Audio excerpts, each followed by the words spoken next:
Bom dia, graça e paz do Senhor. Obrigado, Marco, mais uma vez, por cooperar com a frente, que é nossa. Como agradeço também aos demais irmãos e irmãs que estão aqui, que têm estado nessa luta no Brasil todo. E em nome da Valéria, do Anivaldo e meu, eu quero agradecer profundamente aos irmãos e irmãs em todo o Brasil que ouviram a voz do Espírito Santo e tomaram posição, como disse o Marco. E eu gostaria de ler com os irmãos e irmãs Lucas capítulo 13. Nós vamos ler a partir do verso de número 31. Lucas, o Evangelho segundo Lucas, capítulo 13, a partir do verso de número 31.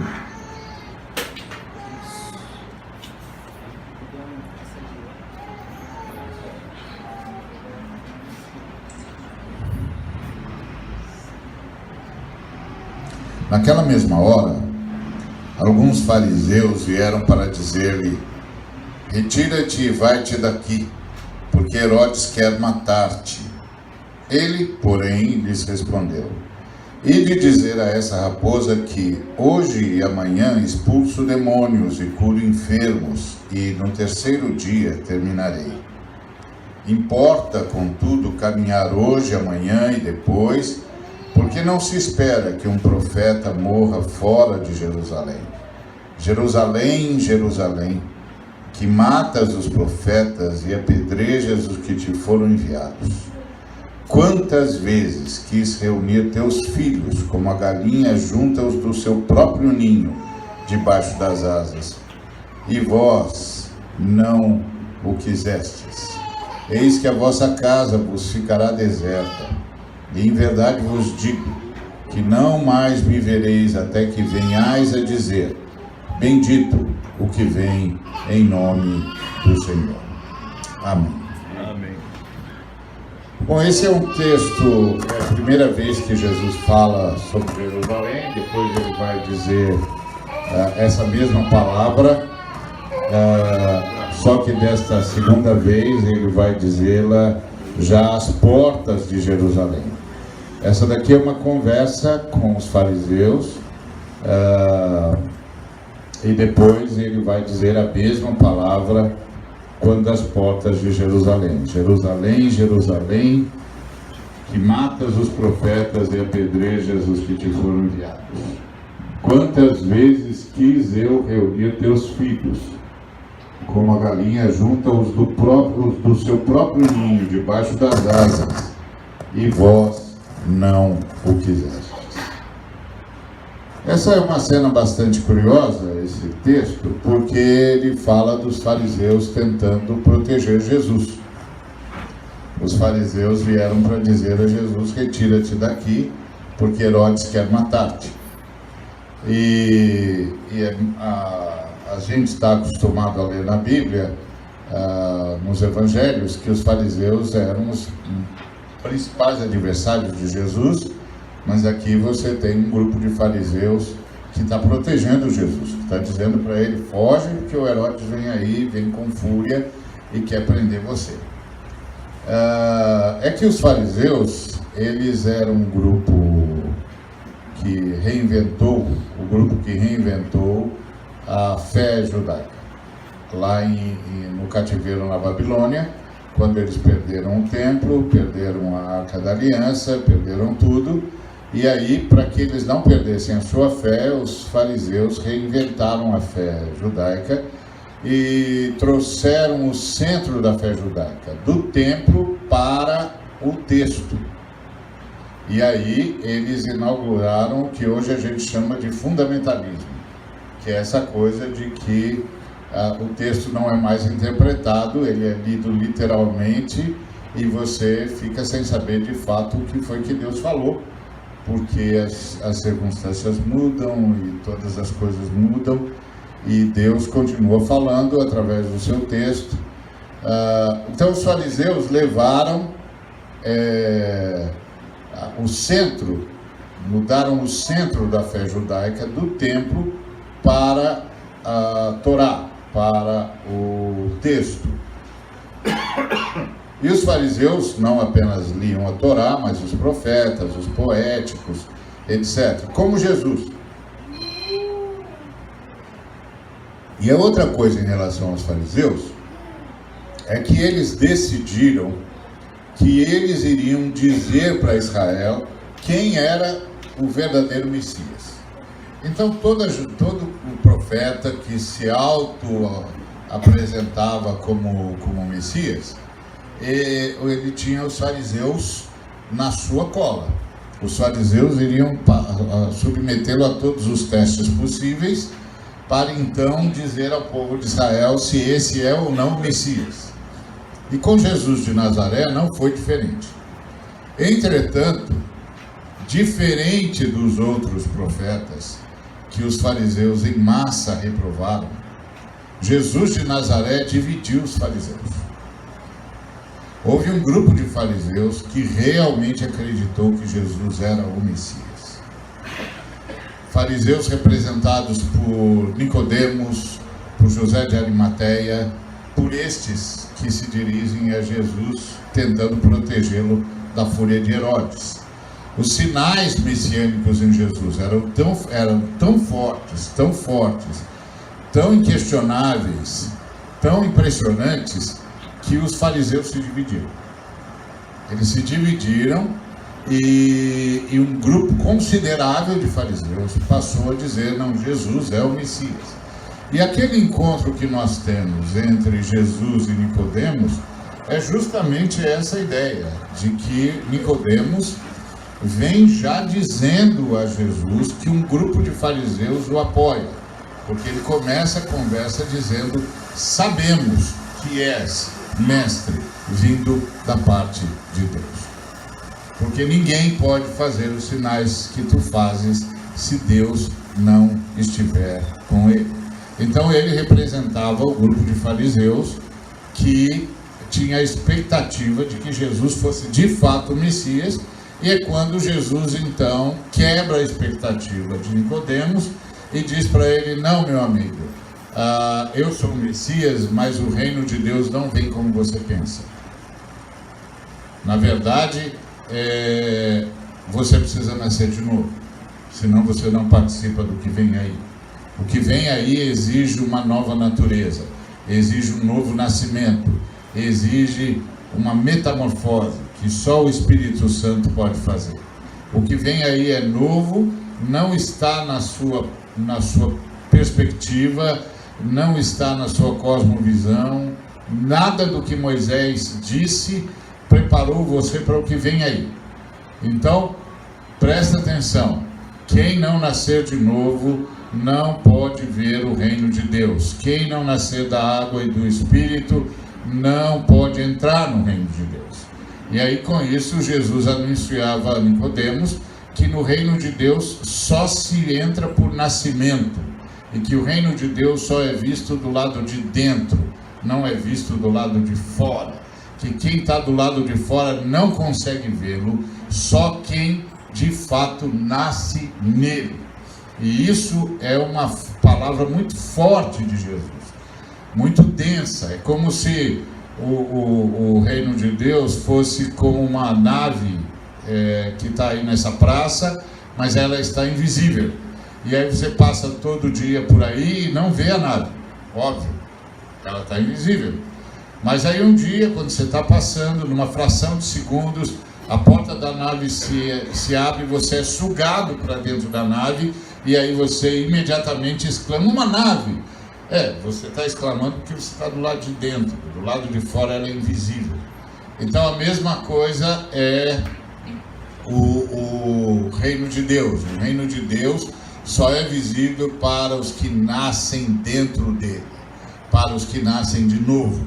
E é função dos que nascem de novo sinalizar a todo mundo que, embora eles não consigam ver com os olhos que têm, há uma nave. e todos estão sendo convidados a entrar nessa nave. E isso é a tarefa de levar Cristo às pessoas, que é o que nós chamamos de evangelização. A gente muitas vezes fala da evangelização como levar as pessoas a Cristo, mas de quem leva as pessoas a Cristo é o Espírito Santo. Nós levamos Cristo às pessoas. Então, e nós, ao fazermos isso, sinalizamos o reino. Sinalizamos que o Cristo está entre nós. E nós fazemos isso de algumas formas. Primeiro, nós fazemos isso com o nosso testemunho, porque a primeira característica do visitante ou do habitante do reino de Deus é ter nascido de novo. Então a gente faz isso com o nosso testemunho, o testemunho de alguém que nasceu de novo. E alguém que nasceu de novo testemunha o quê? Quem nasceu de novo testemunha a tomada de posição. Vou emprestar de novo a palavra do Marco.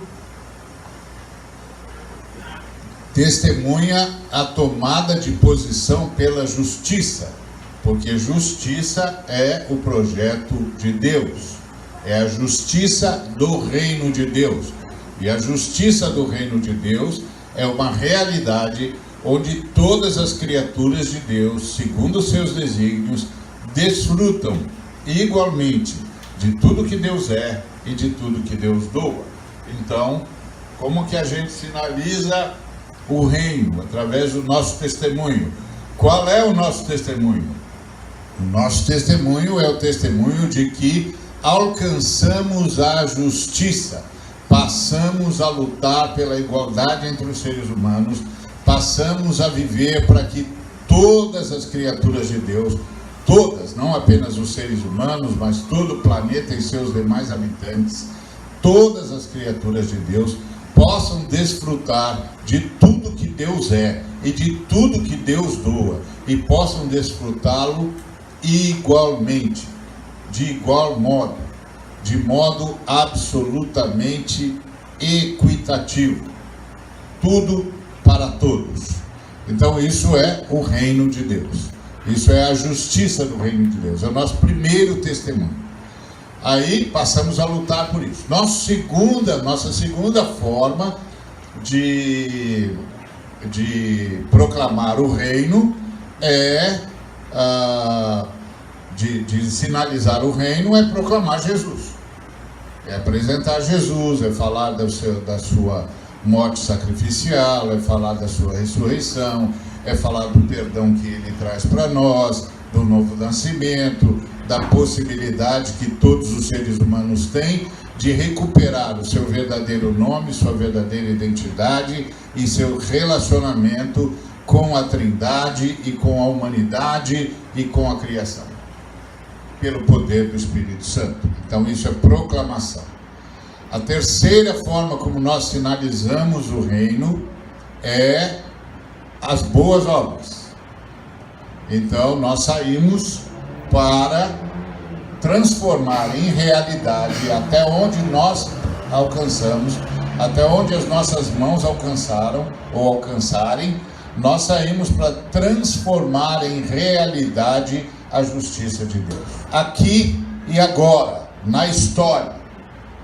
Então nós vamos nos envolver com os vulneráveis, nós vamos nos envolver com os abandonados, nós vamos nos envolver com os que acumularam para levá-los ao arrependimento, nós vamos levar ao arrependimento os que vivem sem a perspectiva da glória de Deus, nós vamos nos envolver com os despedidos, os jogados fora, com os que choram, com os que riem, com os que precisam de esperança, com os que precisam de casa, de abrigo, de comida, de roupa, os que precisam de uma palavra de consolo, os que precisam de uma palavra de conversão. Nós vamos nos envolver com todos, nós vamos apresentar as nossas boas obras em todos os níveis.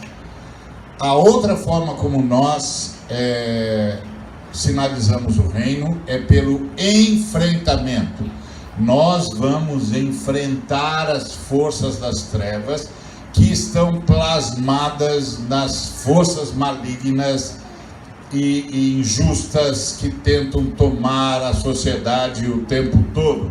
Como nesse texto, Jesus enfrentou Herodes e mandou um recado para Herodes, dizendo que não temia e que não cederia às suas pressões, não cederia às suas pressões, não seria subjugado por ele, que ele tinha uma missão e que ele ia cumprir a missão, independentemente da opinião de Herodes, da força de Herodes, do exército que Herodes pudesse dominar, fosse o que fosse. Então, a outra forma como nós sinalizamos o reino é o enfrentamento, enfrentando as hostes da maldade que se plastificam na história, e isso é política. Isso é política. Toda declaração de fé em relação a Deus é teologia. Toda prática da fé é ideologia, é política. A sua fé leva você para onde? Põe você em que lugar? Então, esse lugar na história é um lugar político. Não existe outro lugar na história senão um lugar político. Ele pode ser por comissão, ele pode ser por omissão, mas é o único lugar que existe.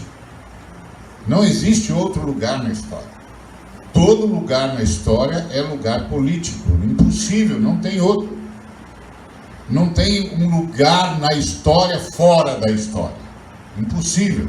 Então, uma vez na história, isso é política. Como nós vamos viver isso?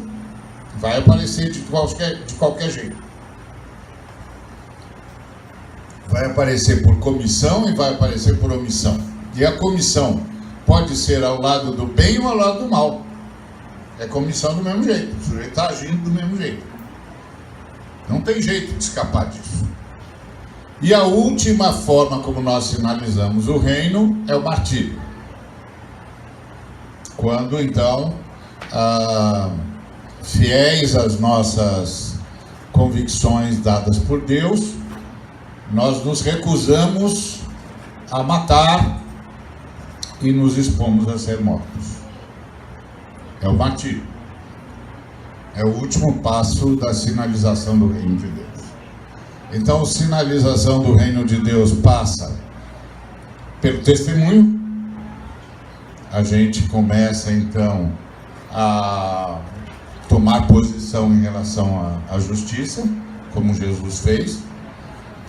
Aí a sinalização do reino de Deus passa por proclamação. A gente leva Cristo às pessoas, e isso é um anúncio de redenção e também um anúncio de conversão, de tomada, de chamada das pessoas a tomarem posição ao lado de Cristo, a partir do Espírito de Cristo, e isso exige novo nascimento. Isso é fruto de redenção. Depois nós vamos para as boas obras, que é a nossa ação na história para fazer valer a justiça do reino, e finalmente o enfrentamento, e se houver oposição das forças da maldade, que também são políticas, porque elas se escondem atrás dos que pretendem o poder. Assim diz o apóstolo Paulo, chamando as forças das trevas de cosmocrator. Cosmocrator é uma palavra grega que significa aqueles que se reúnem para decidir sobre o poder.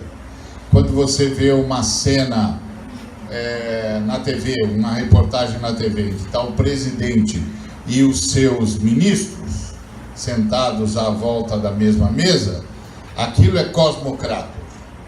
É a reunião dos que decidem sobre o poder. Cosmocrator. Então, é assim que o apóstolo Paulo, pelo Espírito Santo, classifica Satanás. Os dominadores tenebrosos, os dominadores deste mundo tenebroso. cosmocrata. Então, onde eles se assentam, que meios eles usam? Eles usam o meio da política, daqueles que pretendem o poder, que buscam o poder, que não abriram mão do poder em favor do serviço. Nós somos aqueles que abriram mão do poder em favor do serviço. Por isso nós buscamos autoridade e não poder. A autoridade vem do serviço. O poder vem da força. Então, e aí a gente se levanta contra eles e os resiste. Então vamos para o enfrentamento. E aí a última forma como nós sinalizamos o reino é o martírio, que é a forma com a qual a gente não quer sinalizar, é óbvio, mas sim que chega uma hora que não tem outra saída. Bom, então Jesus falou isso para os fariseus. Esses fariseus são os fariseus que ouviram Nicodemos, que sabem do que é que Jesus estava falando e que entenderam que ele era o Messias. E aí Jesus conversa com esses fariseus, enfrenta Herodes, e de dizer a essa raposa que hoje e amanhã expulso demônios e curo enfermos, e que no terceiro dia terminarei. Importa, contudo, caminhar hoje, amanhã e depois, porque não se espera que um profeta morra fora de Jerusalém. Então Jesus está claro, sabe o que vai acontecer com ele e está decidido a ir para Jerusalém. E quando ele chega em Jerusalém, ele repete essa frase que aqui soa como uma profecia, e lá vai soar como um juízo.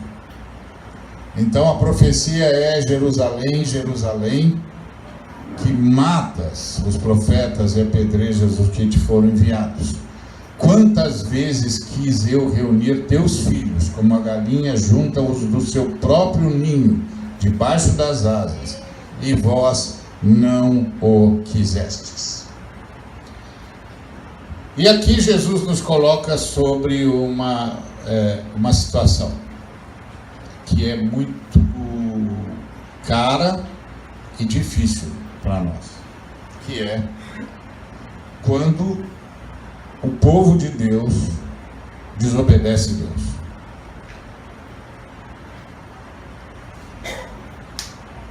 Quando Deus tem de dizer ao seu povo: quantas vezes eu quis reunir seus filhos? Quantas vezes eu quis reunir seus filhos, como a galinha junta os do seu próprio ninho debaixo das suas asas, e vocês não quiseram. Esse é um assunto que para os teólogos é um dilema, uma angústia. Até onde a vontade de Deus é feita ou não? E a vontade de Deus pode ser desobedecida? A vontade de Deus pode ser quebrada? Se você vai aos ultracalvinistas, eles dizem: não, tudo que acontece é a vontade de Deus. Mas os ultracalvinistas estão equivocados. E eles estão equivocados porque a Bíblia foi escrita para dizer o que aconteceu com a humanidade quando a humanidade desobedeceu à vontade de Deus. Eu me lembro que uma vez estava falando com outra calvinista e ele me disse isso: tudo que acontece é a vontade de Deus. Eu disse: você acha isso mesmo? Ele disse: acho. Aham. Você peca? Ele disse: peco, todos pecam. E quando você peca, você faz isso por vontade de Deus? Ele disse: não. Eu falei: bom, então acabamos de descobrir o primeiro Olha aí que beleza. Acabamos de descobrir, isso aqui é um momento único na história, tem que se registrar. Pena que os caras da Globo não estão aqui, Jornal Nacional. Isso aqui é um negócio de Jornal Nacional. Acabamos de descobrir o primeiro sujeito que peca contra a vontade de Deus. Olha só. Então, se você peca contra a vontade de Deus, quando você diz que a vontade de Deus não pode ser quebrada, você está dizendo o quê? Não, você não está dizendo nada. Você está dizendo que Deus permite aos seres humanos dizerem não.